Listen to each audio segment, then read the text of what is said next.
नमस्कार, आप सभी देख रहे हैं समाचार न्यूज इंडिया। फतेहपुर की आस्था उमर ने केबीसी में जीते 12,50,000 और महानायक अमिताभ बच्चन के सामने हॉट सीट पर बैठकर शानदार प्रदर्शन करने वाली आस्था ने इस उपलब्धि को अपने जीवन को यादगार पल बताया। डीएलएड के चौथे सेमेस्टर की तैयारी कर रही आस्था का कहना है कि केबीसी में जीती गई राशि का उपयोग वो अपनी और अपने भाई की पढ़ाई के साथ जरूरतमंद बच्चों की शिक्षा में करना चाहती है और परिवार और जिले का नाम उन्होंने रोशन किया है। जी हाँ, आपको बताते चले कि फतेहपुर जिले की बिनकी तहसील कस्बा निवासी छात्रा आस्था उमर ने देश के चर्चित क्विज शो कौन बनेगा करोड़पति में 12,50,000 रुपए जीतकर अपने परिवार और क्षेत्र का नाम रोशन किया है। बॉलीवुड के महानायक अमिताभ बच्चन के सामने हॉट सीट पर बैठकर शानदार प्रदर्शन करने वाली आस्था ने इस उपलब्धि को अपने जीवन का यादगार पल बताया। वहीं आस्था का कहना है कि केबीसी में जीते गई राशि का उपयोग वो अपने और अपने भाई की पढ़ाई के साथ साथ जरूरतमंद बच्चों की शिक्षा में करना चाहती है ताकि अन्य बच्चों के सपने भी साकार हो सके।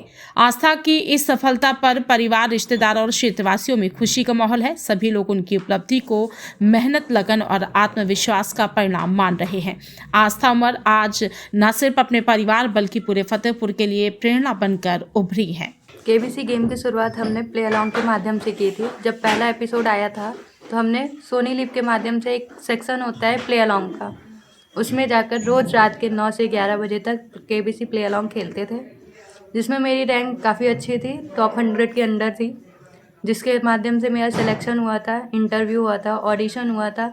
तत्पश्चात हमको फास्टेस्ट सिंगर की कॉल आई थी और फास्टेस्ट सिंगर के बाद हम वहाँ से हॉट सीट पर पहुँचे थे। हमने केबीसी की शुरुआत सबसे पहले फास्टेस्ट सिंगर खेला था वहाँ पे सेट पे। उसके बाद 2-3 फास्टेस्ट सिंगर में मेरा लेट रहा, एक फास्टेस्ट सिंगर में 0.15 सेकंड से मेरा लेट हुआ था। उसके बाद जब हम हॉट सीट के लिए जो फास्टेस्ट सिंगर खेला था, उसके बाद एक क्वेश्चन का आंसर देने के बाद फास्टेस्ट सिंगर खेलने के बाद हम हॉट सीट पे पहुँचे थे। फिर हॉट सीट में पहुँचने के बाद उसमें भी 2 पड़ाव होते हैं।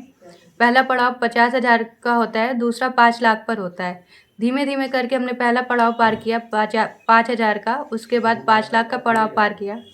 फिर उसके बाद 7.5 लाख का क्वेश्चन था, तत्पश्चात 12.5 लाख का क्वेश्चन था और उसके बाद 25 लाख का क्वेश्चन था।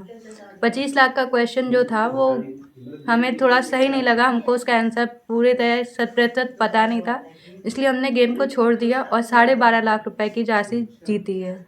अभी हम डीएलएड के 4th सेमेस्टर में है। डीएलएड एक डिप्लोमा एलिमेंट्री एजुकेशन का कोर्स है जो 2 साल का होता है, जिसमें प्रत्येक साल में 2-2 सेमेस्टर विभाजित होते हैं और अभी हम 4th सेमेस्टर में हैं। और इसके साथ हम सीटीईटी की तैयारी, सीटेट की तैयारी कर रहे हैं और जो कि एक टीचिंग का ही कोर्स है, जिसके माध्यम से एक टीचिंग पात्रता परीक्षा होती है।